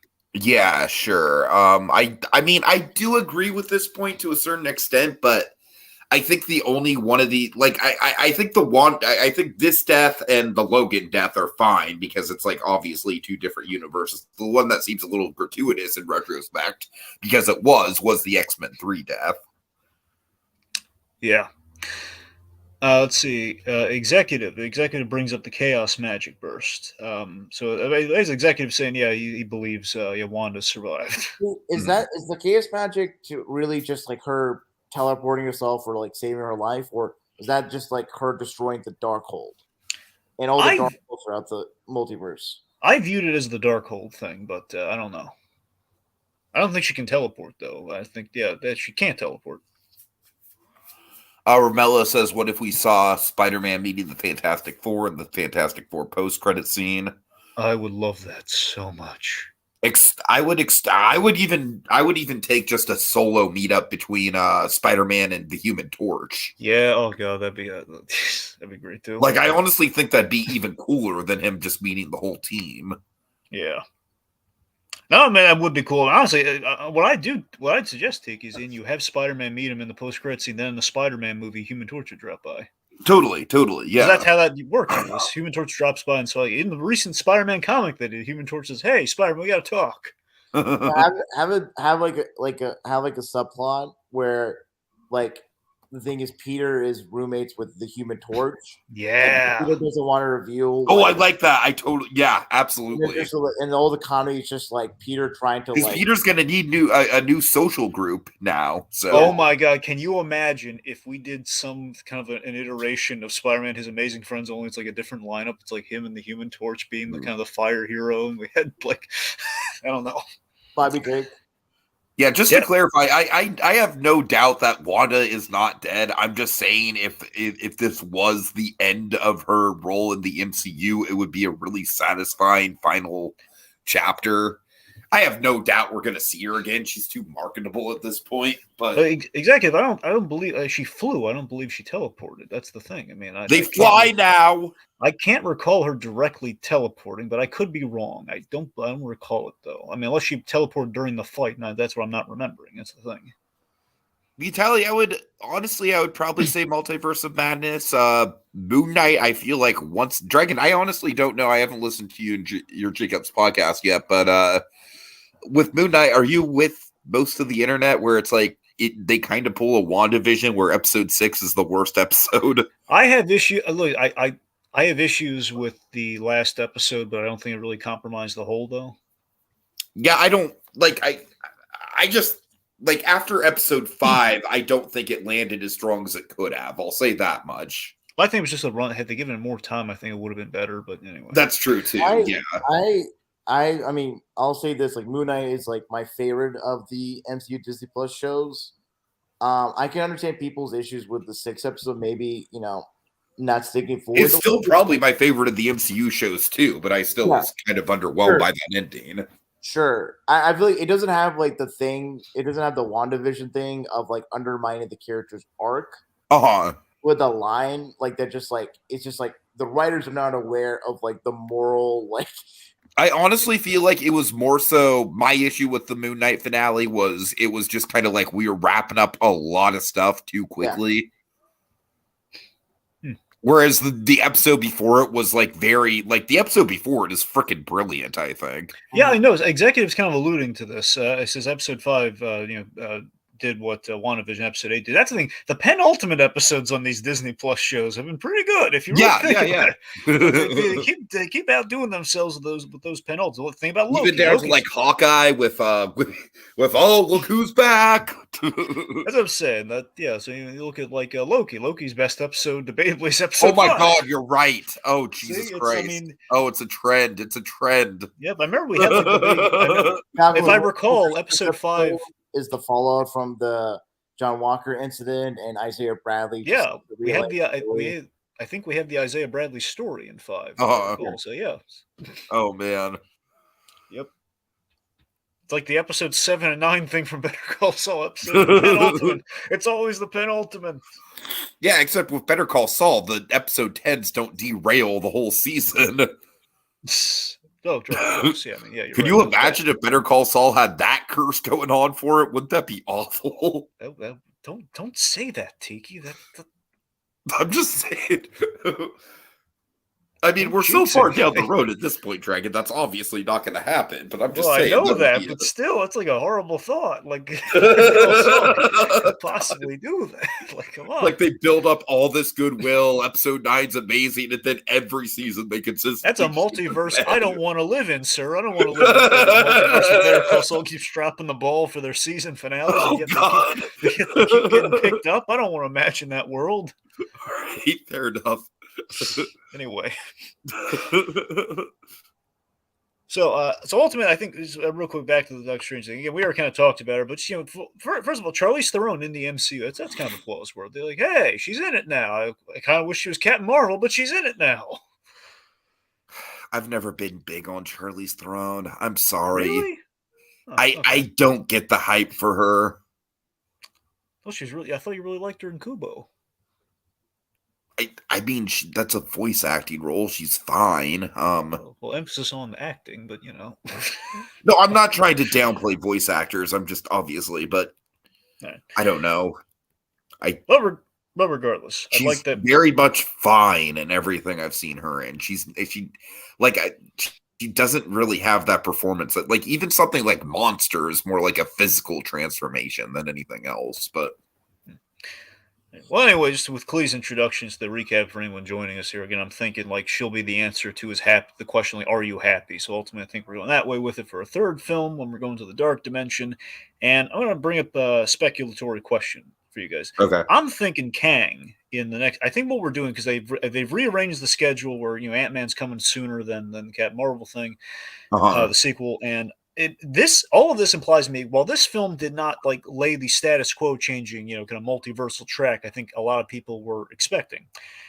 I'm banking on Ant-Man being shouldered with that. Like we're going to give the unexpected. Well, that's interesting. We're going to give we're going to saddle, the Kang stuff is going to be there anyway. And Kang, obviously, in connection with the multiverse, as we kind of set up with Loki. Sure. I'm thinking Ant-Man's going to be the surprise. Like we kind of teed up, okay, so the multiverse definitely exists, and we kind of have like a foray for how it works and everything. And then between this and Spider-Man and all the other stuff, and we're going to kind of hit it home with with Kang's full-on introduction and everything in Ant-Man. So I think that's going to be our big okay, we're going to like crack things in the multiverse or acknowledge the post Loki of it all, and that's where like we're gonna have the multiversal war set up for like a Secret Wars or what have you. So I think Ant-Man's gonna be the gateway for like now we're changing things. I mean, the mid credit scene already set up like that lead up with the whole incursion thing. Like, yeah.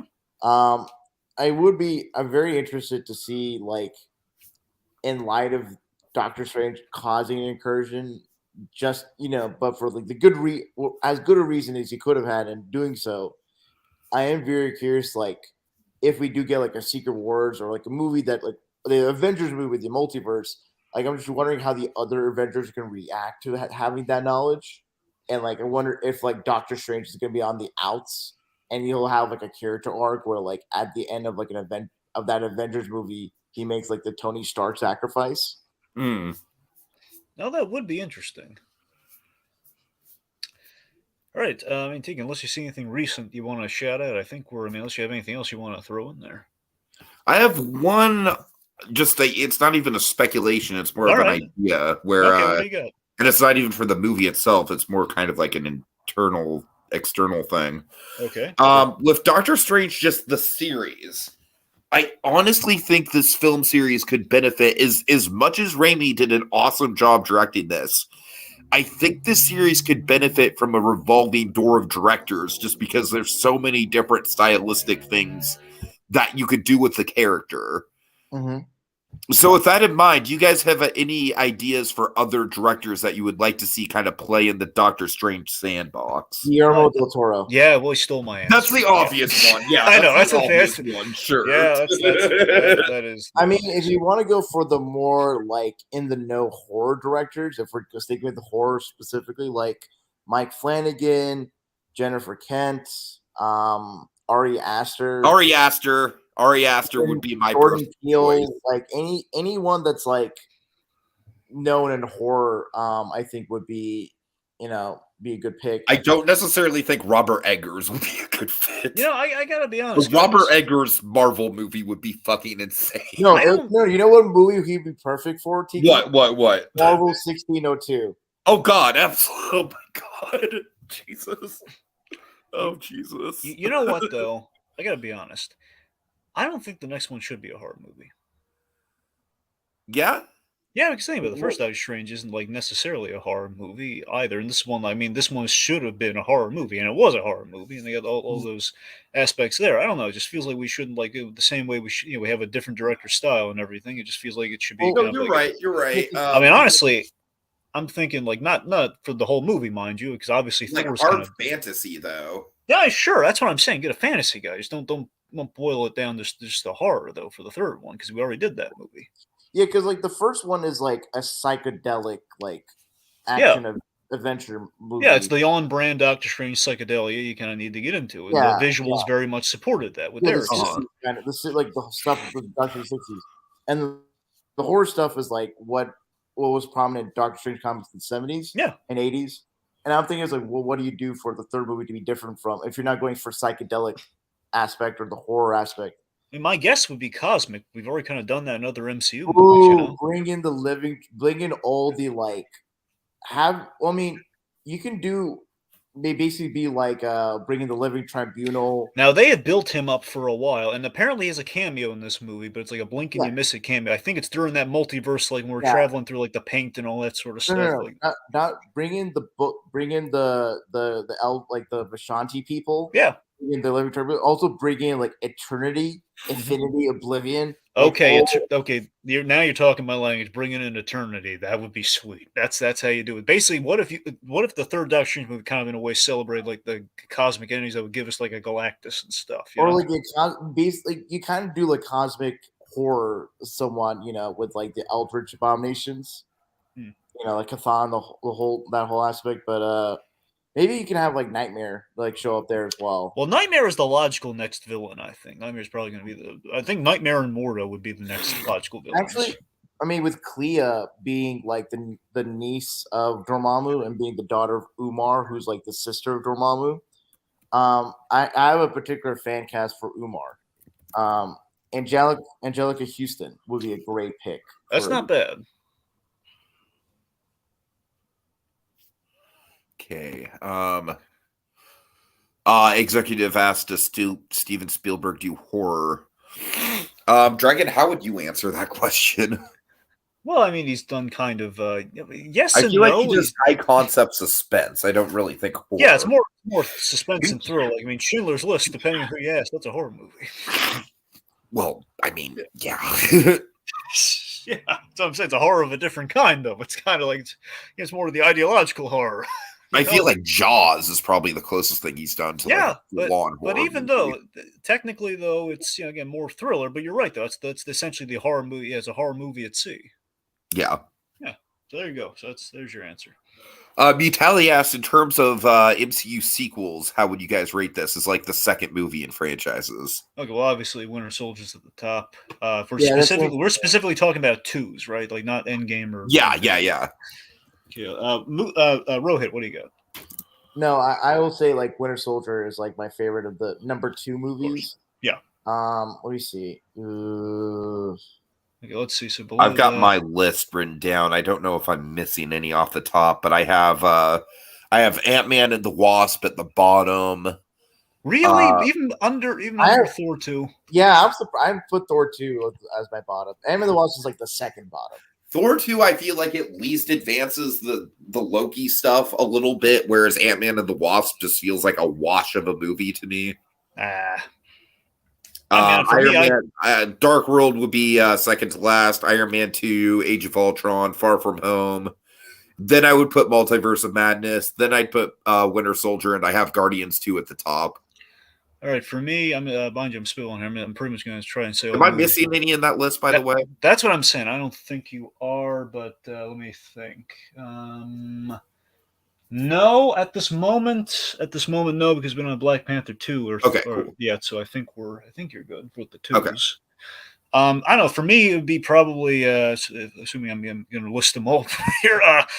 Okay, at the bottom, going to be Thor 2, then Iron Man 2, then Ant-Man the Wasp, then let's see, then Far From Home, then Age of Ultron. So we literally have the same bottom 5, just in a slightly different order. Yeah, in a different order. Yeah, now let's see. So then, I'm trying to not lose my concentration here. Let's see. Okay, so after Ultron, it would be then Guardians, then Winter Soldier. I think that's all. Strange. Oh, right, Multiverse. Yeah, you literally forgot to rank. Darn it! That. I don't think you. Tiki, did you rank it too? Did I miss that? Yeah, I have it. I have it third from the top. Okay, so I guess in the ranking then, so yeah, Multiverse of Madness is going to be It's under Winter Soldier. So is it? The question is it better than Guardians? That's the real thing. I would honestly put this. I would put this above Winter Soldier, but I'm not the biggest Winter Soldier fan. Yeah, I know, communist. I get it. Yeah. So I think. I don't know. I guess I put Doctor Strange out in the number 2 or 3 spot. So it's up there. It's a question if it's better than Guardians. It depends on what day of the week you ask. I just feel like the Wanda stuff in this movie, like, really elevates some of the shortcomings I might have. Let me this way on the principle of Scarlet Witch, I kind of want to put it above Guardians 2, but then again, Guardians 2 has like all the emotional feels in there and everything. So I'm kind of I kind of have to keep Guardians at number 2. I know. So I'm kind of with you there. So I think it's like third from the top. I think that's where we'll settle on that. Rohit, I'm sorry, did you go through your listing? No, I didn't. Please do. Yeah, from the bottom to top: Thor: The Dark World, Ant-Man the Wasp, Iron Man 2. Spider-Man Far From Home, Guardians of the Galaxy Volume 2, Age of Ultron, Doctor Strange, The Multiverse of Madness, and then Winter Soldier. Yeah, let's see. Mutale, just real quick to list off his. At the bottom, he says is Dark World, then Ant-Man the Wasp, then Iron Man 2, and then Far From Home, then Guardians of the Galaxy Volume 2, Multiverse of Madness, and Winter Soldier. I mean, you never know, Dragon. He could be listing them from worst to best. Dark World could be his favorite. No, he said Dark World's the bottom for me. No, I know. I'm kidding. It'd be amazing though if someone had that opinion. I know, right? I'd applaud them for it. It's like, well, okay, if you like that, because there are things. The best MCU sequel, man. You gotta remember these sequels, though. Again, there's still stuff to love in all of them. You know, they're all solid. I mean, I think Dark World even, like, I've always kind of defended Dark World. It's not a great movie, but I think some of the future movies have made it kind of retroactively better, kind of in the Age of Ultron kind of vein. Yeah. And B, again, the Loki stuff in that movie really sings for me. I mean, honestly, again, I hate the villain in Dark World. Otherwise, I like that movie. Yeah, sure. That's But I mean, where having come the lame villain was kind of par for the course. The comedy in Thor: The Dark World. That's what I think. I make the argument they weren't as lame, but that guy was like the king of lame. No, you're right. And it was Christopher Eccleston too. And that's a crime. That's like a war crime right there. You know? Yeah. All right. Okay, I'm sorry. You were saying something? No, I'll say the Thor: The Dark World. The comedy in that is probably some of the worst comedy, in my opinion, in the MCU. It's just like the one of slapstick is just like the Jane Foster on her date was not good. Though. Oh, like Eric Selvig just going insane and just running around raking. Yeah. Oh, I forgot about that. Oh god. Yeah. That's what I'm saying. You have the villain and you have like a few moments like that just don't really reflect well Dark Skarsgård. Yep. All right. Yeah. I still like it though. I know it's good. It's got good stuff like in it. Yeah. Quote I like it. We need pizza balls in our universe, or I don't want to agree. You know what the pizza ball thing exist anymore? Yeah, or says John Kelling, your friend, Dr. John Kelling. There you go. I guess John Kelling now has a new title. Yeah, he's got a PhD. You didn't hear about this? Did you not get the memo? Did you not check my email on this? Anyway, so regardless, the pizza ball thing reminds me of think about it. Like the first thing that popped in my mind, I was thinking of The Jerk with Steve Martin, where they had pizza in a cup. Oh my god! So the whole thing. Oh yeah, this is way better than the other pizza. This put the other pizza in a cup guy out of business. You know what? You know what? My one nitpick with the pizza balls are from a foodie point of view. What? I think the cheese should be on the inside instead of the outside. How does that work? Wait, what do you mean? I'm trying to visualize how that looks. Yeah. It'd work like you would essentially have like the crust kind of like wrapped around the cheese in a ball. Oh. Okay, I see what you're talking about. So the crust is like the exterior shell inside. Yes. So like a ball version of a matzo stick. Essentially, yeah, right. Probably like pepperoni or toppings inside, though. Right, exactly. Interesting. I'm just saying, crust is a very important component of a pizza for me. Well, they might have like kind of like inside of what they have now, little bits of crust. You don't know.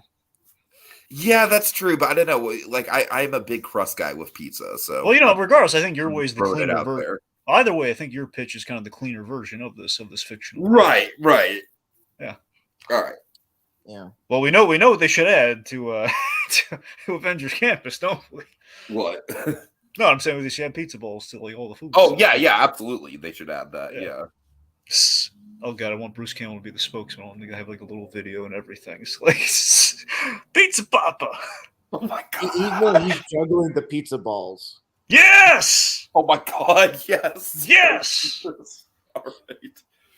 And like all right. Balls, he has like the chainsaw hand from Evil Dead to me. Okay, imagine if there's a musical ad and the little bouncing ball is a little pizza ball. Follow the pizza ball. Makes a really, really interesting question that I think we're going to end this out on. Or we could probably be here all day with Q&A stuff. All right, sounds good. He says, what did you guys think was more horror and violent, the Batman or this? It was this.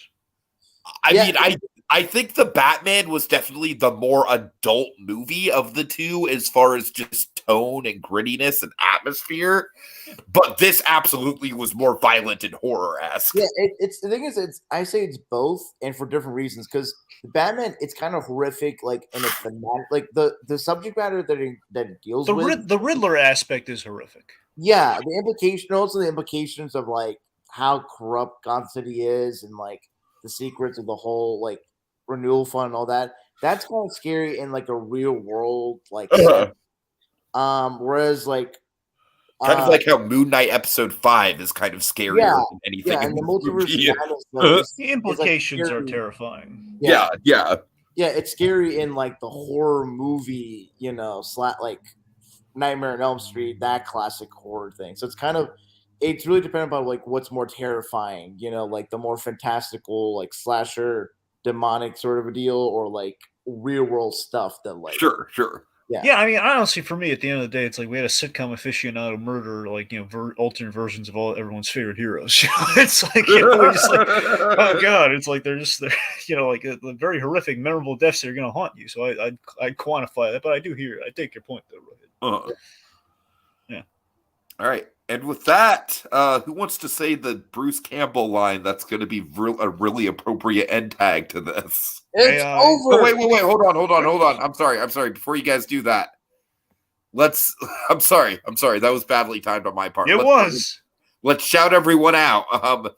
So big thanks to Earth 83, John Kelling. Oh my God, there's two John Kellings. 838, I mean, Earth 838, John Kelling, as well as Dr. John Kelling. Yep. Butali, Executive, and Dramello. Really nice. Really nice. And Aid March. And Atomic Beast. Oh my God! Wow. Thank you guys so much for showing up to this. We don't usually get this many people on. And Appreciate MJ. It. Yeah, MJ, who I honestly don't even MJ. If you're like not new, I apologize. I don't remember who you are, but hey, what's up? Anyways, okay. Go ahead, guys. Say the Campbell line. It's over. It's over.